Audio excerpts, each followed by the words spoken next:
हम सभी लोग इस मृत्यु लोक में यहाँ हैं, लेकिन हमारी आत्मा का जो पिता है या पति है, जो परमेश्वर है, वो उस आकाश में रहता है, उस सचखंड में रहता है।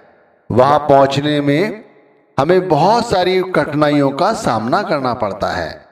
ध्यान रखना, बहुत से लोग कहते हैं कि वहां से इस शरीर के साथ नहीं पहुंचा जा सकता, और वो इसी बात को दोहराते रहते हैं कि जब हम मर जाएंगे, ये शरीर छोड़ देंगे, तब हम उस सचखंड, उस सतलोक में पहुंचेंगे।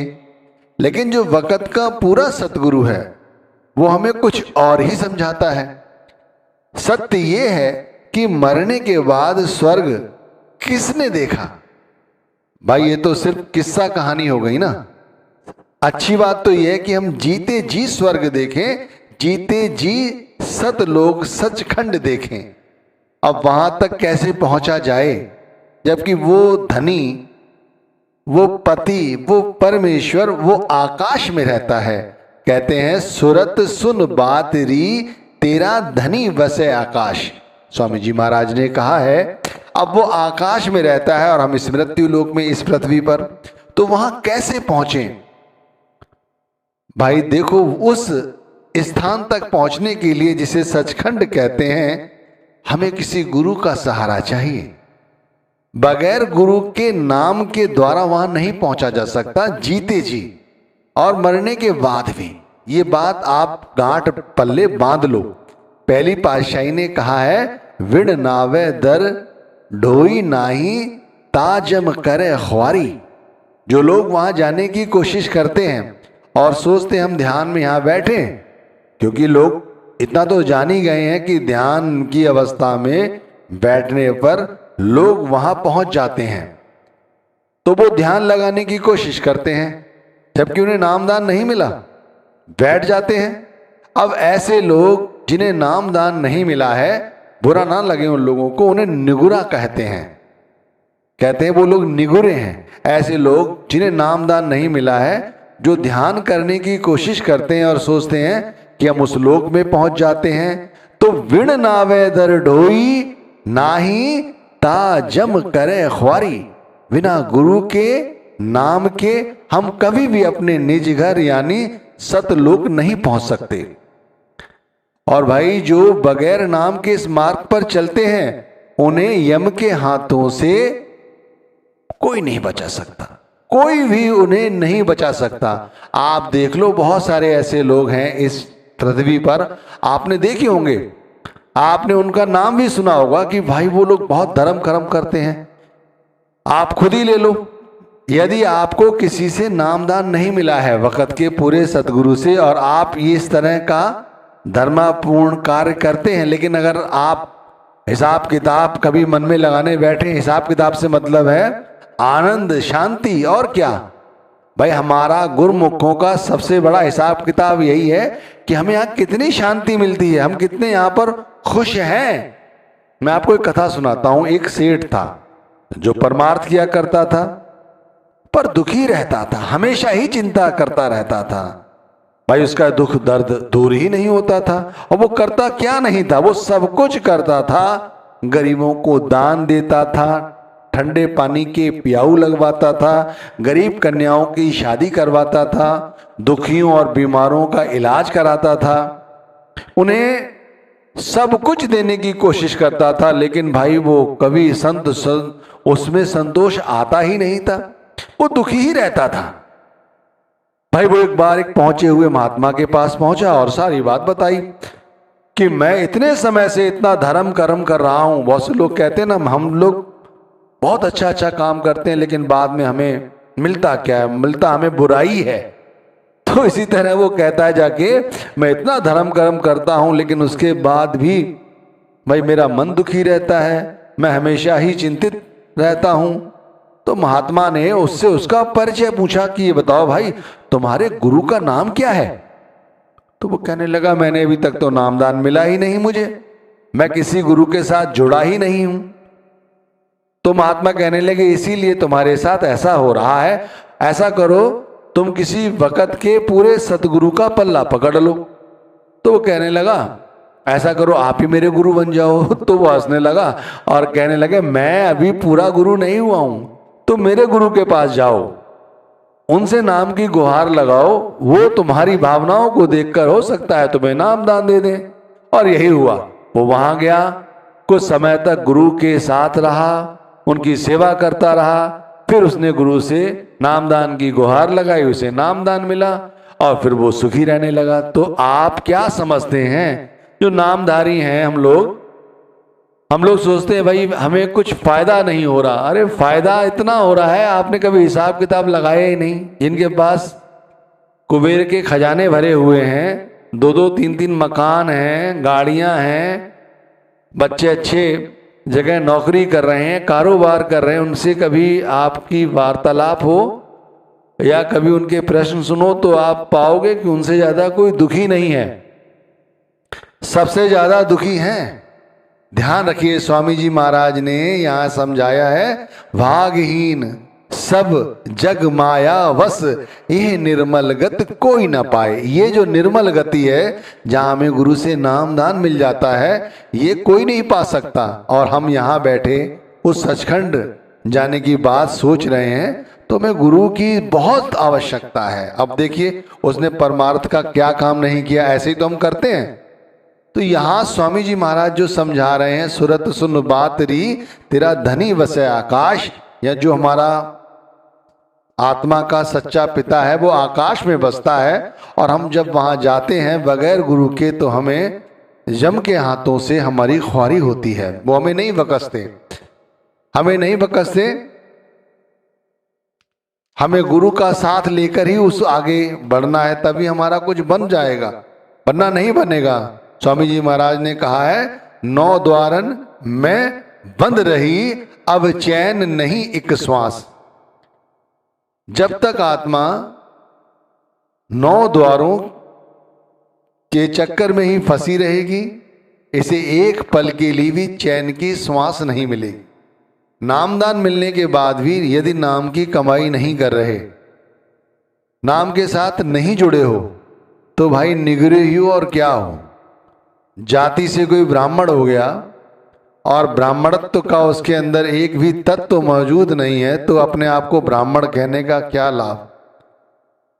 यदि जो सुख चैन की सांस थोड़ी बहुत मिल रही है, वो इसीलिए मिल रही है कि नामदान मिल गया है।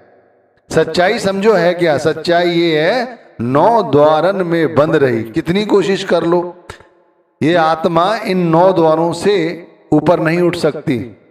अगर गुरु का आशीर्वाद मिल गया है, नामदान मिल गया है, तो समझो अब भी यदि एक चैन की श्वास नहीं ले सकते, अपने आप को जान नहीं सकते कि मैं कौन हूं, मुझे नामदान क्यों मिला है, तो भाई अभी उस नाम का फायदा क्या हुआ, ये तो विचार करो। स्वामी जी महाराज ने कहा है, जिन पर दया आदि करता की, सो ये अमृत पीवन चाहे। देखो, उस आदि करता, उस परमात्मा की, उस सदगुरु की, उस ईश्वर की हम पे कृपा है, जिन्होंने हमें ये अमृत रूपी शब्द दिया है गुरु के द्वारा। अब ये अमृत हम पीना चाहें तभी हम पी सकते हैं, वरना नामदान लेके लोगों ने इसे छोड़ा हुआ है। जिन पर दया, दया किन पर होती है, उन्हीं पे होती है भाई, जो दिन भर चलते फिरते उठते बैठते, अरे गुरु नाम की रटन लगाते हैं। भाई गुरु की रटन का मतलब सिर्फ है गुरु के शब्द यानी सत्य की जो रट लगाए रखते हैं, जो गुरु के नाम में समा जाते हैं, उसका फिर कोई बाल वांका नहीं कर सकता। इस मृत्यु लोक में भी और ऊपरी लोकों में भी हम जानते हैं कि गुरु नाम से यदि जो लोग प्रीति रखते हैं, और जब आत्मा ऊपर चढ़ती है 10वें घर में पहुंचकर ऊंचे पर, अनेक ऐसी शैतानी ताकतें हैं भाई उस लोक में भी, और जब हम चल रहे होते हैं 9 द्वारों से ऊपर भी, तो ये शैतानी ताकतें जो हमारे मन को भ्रमित करना चाहती हैं, भ्रमित करती हैं, डराती हैं भाई। इसीलिए तो ऐसे बहुत सारे लोग हैं जो भजन सिमरन करते ही नहीं है, कहते हैं जब भी ध्यान लगता है कुछ ना कुछ ऐसा दिखाई दे जाता है कि हम घबरा जाते हैं। तो भाई ऐसी अनेक ताकतें हैं धर्मराज की ऐसी अनेक ताकतें हैं जो हमें ऊपर बढ़ने से रोकती हैं और 9 द्वारों में ही फंसा के रखती हैं।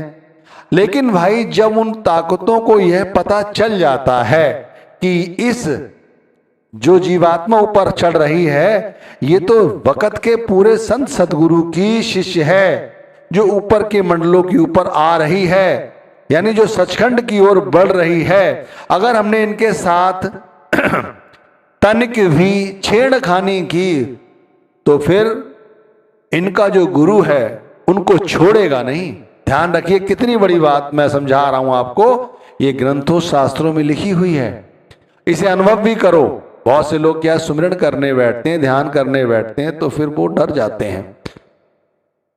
उन प्रेमियों से मैं कहता हूं तुम्हें डरने की आवश्यकता नहीं, पूरे गुरु के शिष्य हो, जब ऊपर चढ़ोगे तो ये जो शैतानी ताकतें हमारा कुछ नहीं बिगाड़ सकती, क्योंकि जैसे ही वो तुम्हारे निकट आती हैं, तुम्हारा परिचय जो तुम ध्यान में हो, जो ध्यान में जिस नाम के साथ जुड़े हो, वो नाम उन्हें उस समय समझ आता ये क्या नाम जप रही है आत्मा या किस नाम के साथ डूबी हुई है, वो तुरंत दूर हट जाती हैं और वो छेड़खानी नहीं करती कि उन्हें पता है कि उनका गुरु छोड़ेगा नहीं। और धर्मराज भी कहते हैं भाई मैं तुम्हारी इस समय कोई मदद नहीं कर सकता, इसलिए ऐसी जीवात्माओं का सहारा बनो, इन्हें ऊपर लेके चलो। शीर्षक है ना कि सचखंड पहुंचने में धर्मराज हमारी कैसे सहायता करते हैं। ऐसे सहायता करते हैं, वो अपने अनुयायियों को कहते हैं कि ऐसी जीवात्माएं जो पृथ्वी से मृत्यु लोक से 9 द्वारों से ऊपर 10वीं खिड़की से ऊपर उठ रही हैं, ऊपर की ओर बढ़ रही हैं, जीते जी मरने के बाद नहीं, ऐसी जीवात्माओं के तुम सहारा बनो। ऐसे पूरे गुरु के शिष्यों की जो जीवात्माएं ऊपर आ रही हैं इन्हें ऊपर लाओ। कहा है पहली पातशाही ने, मन्ने मारग ठाक ना पाई, मन्ने मत मन्ने पत स्यू प्रगट जाई। मन्ने मारग ठाक ना पाई, मन्ने कहते हैं ऐसी जीवात्माएं जिनकी सूरत शब्द में पूरी तरह से लीन हो गई है, जब वो ऊपर की ओर बढ़ती हैं मारग ठाक ना पाई। ऐसी जीवात्माओं की राह में कोई भी रोड़ा नहीं अटका सकता, समझे। मन्ने पत स्यू प्रगट जोई, कहते हैं ऐसे साधकों के रास्ते में कोई रोड़ा नहीं अटकाना। और ऐसी जब आती हैं ताकतें, ऐसी जीवात्माएं, ऐसे साधकों की जीवात्माएं जब ऊपर आती हैं तो इन्हें ऊपर के मंडलों की सैर कराओ, यानी इन्हें सचखंड ले आओ। जैसे आपने देखा होगा जब कोई बड़ा व्यक्ति आता है और उसके साथ में वो देखना चाहता है क्या क्या है, तो स्वयं वो व्यक्ति जिसके यहाँ वो आया हुआ है या फिर अपने अनुयायी को भेजता है कि जाओ इन्हें दिखाओ यहाँ क्या है, यहाँ क्या है, यहाँ क्या है। आपने देखा भी होगा, अभी कुछ समय पहले ऐसे ये वाकया हुआ है। तो इसी तरह धर्मराज अपने अनुयायियों को कहते हैं कि जाओ ऐसी जीवात्माओं को दिखाओ कि ये सचखंड है, यहाँ पर क्या नहीं होता, कैसे शब्द की धुन सुनाई देती है, कैसे शब्द का प्रकाश दिखाई देता है। इस तरह से धर्मराज हमारी सहायता करते हैं। क्यों करते हैं? क्योंकि हमें पूरे गुरु ने नाम दिया हुआ है। इसीलिए स्वामी जी महाराज ने कहा है 10वीं खिड़की खोल रही कर परम बिलास। 10वीं खिड़की खोल रही, अगर तू सुख और शांति चाहती है आत्मा तो भाई 10वीं खिड़की खोल कर परम बिलास। तो कहने का तात्पर्य क्या है, इस पूरे सत्संग का निचोड़ क्या है? समझो कि हम सचखंड पहुंचेंगे एक दिन। हम लोगों को सभी को ये पक्का विश्वास है कि हमें नामदान मिल गया है तो हम सभी के सभी सचखंड पहुंचेंगे। भाई ये तो मरने की बाद की अवस्था है।